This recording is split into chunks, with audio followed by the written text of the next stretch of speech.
안녕하세요. 시편 23 편입니다. 네, 오늘 여러분과 함께 나눌 거는 출애굽기 4 장에 있는 상당히 유명한 사건이죠. 이제 모세가 애굽으로 돌아가려고 하는 그 장면, 그리고 그 가운데서 일어날 사건, 이것을 오늘 좀 함께 좀 나누고 싶고요. 그리고 그 사건을 통해서 그 북한을 향한 하나님의 약속, 이것을 주제로 같이 이야기를 해 보도록 하겠습니다. 이 출애굽기 4 장에서 보면은 이 사건을 간단히 좀 앞뒤로 이해할 수 있는 그 부분을 좀 설명을 좀 드리죠. 지난주에 이어서 이제 모세가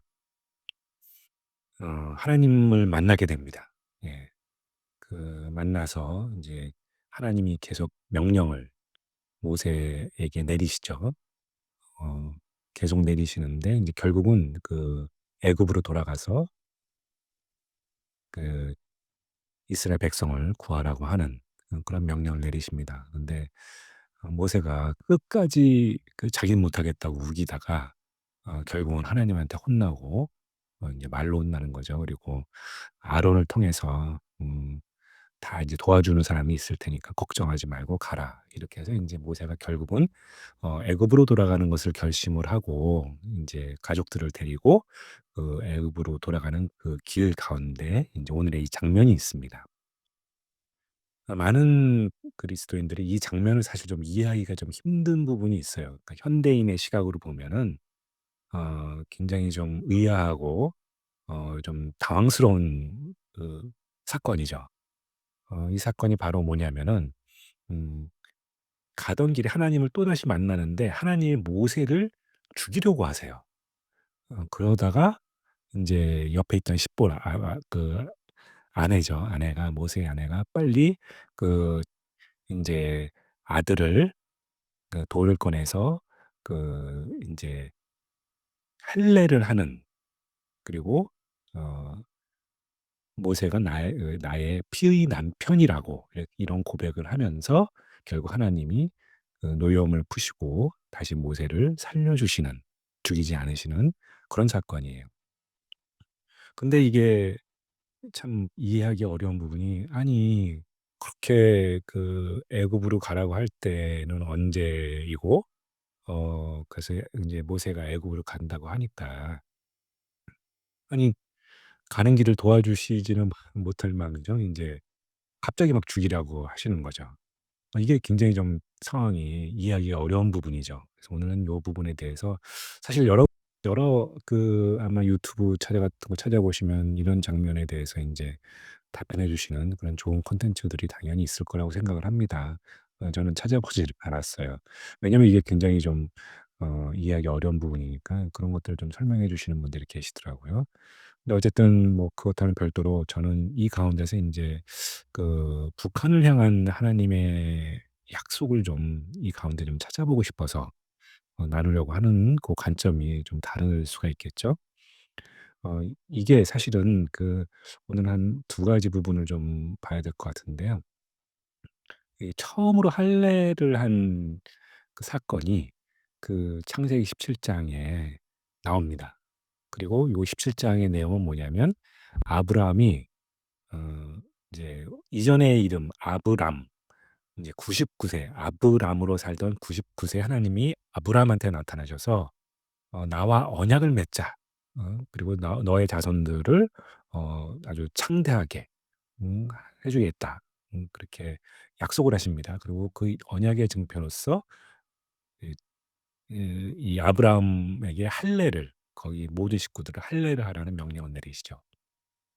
그러니까 이게 그 할례라고 하는 행위 자체는 그 하나님이 아브람을 이름까지 그날 바꿔 주세요. 아브람에서 아브라함으로. 그리고 그걸 통해서 하나님과 언약을 맺는데 이게 일방적인 언약이에요. 하나님이 아브라함을 "너 자손까지 창대하게 해 주겠다."는, 축복해 주겠다는 축복의 약속을 하시는데 그것을 피해 언약으로 하세요. 예, 이거는 하나님이 이것을 지키지 않으시면 인제 죽음이다라고 하는, 이걸 상징하죠. 그 피가 인제 피를 흘린다라는 어떤 죽음을 상징을 하는 건데 그래서 이 할례라고 하는 거의 자체는 하나님이 언약을 지켜 주시는, 약속을 지켜 주시는 하나님을 기억하기 위함이고, 그것을 위해서 이 할례를 하는 거죠. 그래서 이 할례가 굉장히 중요한 약속이고, 그 언약의 징표로서의 할례이기 때문에 그 약속의 실체는 바로 하나님이 일방적으로 아브라함을 축복해 주시겠다라는 약속이고요. 아브라함은 그것을 할 수가 없는, 그 약속을 지킬 수 있는 능력이 없는 사람임에도 불구하고 어 아브라함한테는 아무런 조건을 달지 않으셨다라는 거죠. 그래서 일방적인 축복의 약속입니다. 하나님이 선택하신 그 백성을 이루어 주시겠다라는 거죠. 그런데 인제 고 사건 이후로 다시 출애굽기 4장, 오늘의 말씀으로 돌아오면은, 그래서 구약 성경에 보면은 아브라함의 하나님, 이삭의 하나님, 야곱의 하나님을 이렇게 부르면서, 꼭 이스라엘 백성들이 잘못했을 때 뭔가 하나님한테 심판의 대상이 되어서 심판을 벌을 받기 전에 이렇게 설득을 합니다. 하나님한테 어 아브라함의 하나님, 이삭의 하나님, 야곱의 하나님이라고 부르면서 하나님이 그 축복의 약속을 지켜 주십사라고 그 언약에 매달리는 그런 이스라엘 백성들을 바라볼 수가 있어요. 근데 오늘 이 사건에서 보시면은 오늘 하나님이 나타나시기 바로 직전에 말씀이 뭐냐면, 오늘 제가 나눈 말씀은 4장 24 절인데 23 절이 어떻게 끝나냐면, 제가 읽어 드릴게요. "내가 내게 이르기를 내 아들을 보내 주어 나를 섬기게 하라 하여도 내가 보내 주기를 거절하니 내가 내 아들 내 장자를 죽이리라 하셨다 하라 하시니라." 그러니까 이게 하나님께서 모세에게, 바로에게 전해야 될 핵심적인 내용을 전해 준 겁니다. 하나님은 바로 뭐냐면, 이스라엘 백성을 애굽에서 나가게 허락해 주지 않으면 "내 아들 내 장자, 애굽에 있는 모든 장자를 죽이겠다."라고 하시는 거예요. 예.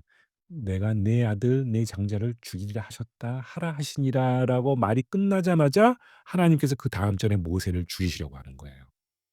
네. 이것을 잘 아셔야 돼요. 자, 한 요걸 대비를 해 보면, 애굽에 있는 왕, 예, 바로죠. 이 세상에 가장 큰 권력을 쥐고 있는 바로에게 전하는 얘기인데, 하나님이 하나님의 명령을 듣지 않으면은 애굽을 멸망시키는데, 어떻게 멸망시키냐면 모든 장자를 죽이겠다. 장자를 죽이겠다라는 거는 대표성을 말합니다. 그러니까 한마디로 내 애굽에 있는 모든 사람을 죽이겠다라는 거에 다름이 없는 거죠. 똑같은 겁니다. 그 말씀을 하시는 거, 한쪽은 저주를 하시고요, 한쪽은 심판을 하시는 겁니다. 그런데 그 심판이 분명하게 하나님께서 말씀하시는 거는 뭐냐면, 하나님이 말씀하신 거에 대해서 따르지 않고 약속을 어기면, 말을 듣지 않으면 죽음이라는 것을 분명하게 말씀하시는 거예요. 자, 그런데 인제 모세로 들어오면 애굽하고 달리 모세도요, 하나님은 하나님의 명령을 따르지 않으면 죽는다라는 걸 똑같이 적용된다는 걸 알려주시는 거예요. 예, 바로 뭐냐면은 어 그 모세의 아들이 할례를 하지 않았던 거죠. 하나님의 명령을 따르지 않은 거예요. 예. 그러니깐 이것은 하나님 명령을 따르지 않은 건 하나님의 감정과 또 그 이전에 있었던 어떤 사건이든 어떤 관계였냐 하고는 관련이 없다라는 거예요. 하나님의 명령은 그냥 지엄하고 엄한 것뿐입니다. 예. 그래서 하나님의 명령이 바로에게 다가오면은 죽음이 닥쳐지는 거고, 모세한테 와도 똑같은 죽음이 닥치는 겁니다, 이거는 하나님의 명령을 어겼을 때는. 근데 십보라가 나서서 할례를 하죠. 그리고 그 언약을 하나님께 상기를 시킨 겁니다. "저희 이제 약속 지켰습니다. 하나님, 그 약속의 백성입니다. 그 피의 약속을 기억하십시오." 하고 하나님께 말하는 거죠. "우리는 하나님의 자손입니다. 하나님께서 이 언약을 하셨던 거고, 우리를 지켜 주셨다고 약속하셨기 때문에 그 언약을 저희는 믿고 이것을 지금 이 자리에서 지켰습니다."라고 십보라가 얘기를 하는 거죠. 그래서 바로 이 장면이 이 가운데 그 드러나게 되고 결국 하나님이 그 말에 따라서 인제 용서하시는 거죠. 그리고 그 애굽으로 가는 모세의 그 길을 축복해 주십니다. 네. 이거를 인제 북한에 인제 적용을 해 보자면은요. 우리가 기도할 때는 북한에 우리가 그 광복이 일어난 이후로 사실 북쪽에 더 많은 기독교인들이 있었어요. 그리고 그분들이 지금도 살아 계시는 거죠. 그럼 그분들이 누구입니까? 하나님의 자녀이죠. 하나님의 자녀는 어떻게 되었습니까? 하나님의 언약으로 지켜 주시겠다라고 약속하신 약속의 백성인들인 거죠. 그 약속의 백성 하나님의 자손들이 믿음의 자손들 이 후손들이 저 북한 땅에 있다라는 겁니다. 그랬을 때 그 약속을 지키시는 하나님, 우리도 오늘 그 피의 언약을 붙들고 하나님께 요청을 해야 되는 거죠. 이 기도가 싸고 쌓이고 차고 넘쳐서 저 북한 땅까지 넘어가고 또 북한에서도 그동안 엄청난 핍박을 받고 견디며 그 자손이 유지되어 왔던 것이 결국 하나님 손에 이끌려 결국은 어 인제 그 해방이 되는 그 사건이 일어나게 될 거라는 거죠. 그래서 오늘 이 말씀은 비단 이스라엘 백성한테만 주어진 그 약속이 아니라 북한 땅과 저희 남한 모두에게 믿음의 자손들에게 알려주신 하나님의 피의 약속이라는 것을 말씀하고 싶었던 겁니다. 여러분에게 말씀드리고 싶었던 부분인 거죠. 예. 그래서 기도를 하실 때 바로 이 피의 언약을 붙들고 북한을 위해서 하나님이 그 땅을 해방시켜 주는 또 그 땅을 회복시켜 주는 그 날을 위해서 기도할 때는 이 말씀 붙들고 같이 기도하는 여러분과 제가 되기를 바랍니다. 함께 기도하시겠습니다. 하나님 아버지, 오늘 어 아브라함에게 하셨던 그 언약의 약속 할례와 같이 모세에게 이루신 그 일들을 성경을 통해서 우리 함께 지켜보았습니다. 저 북한 땅에서 이루어지고 있는 여러 가지 잔혹한 핍박과 고난 가운데 그 믿음의 후손들이 살아 숨쉬는 그 땅 가운데 아버지 하나님, 이 말씀을 붙들고 기도할 때 그 땅이 열리고 해방이 되고 회복이 되는 사건이 있게 하여 주시옵소서. 예수님의 이름으로 기도하였습니다. 아멘.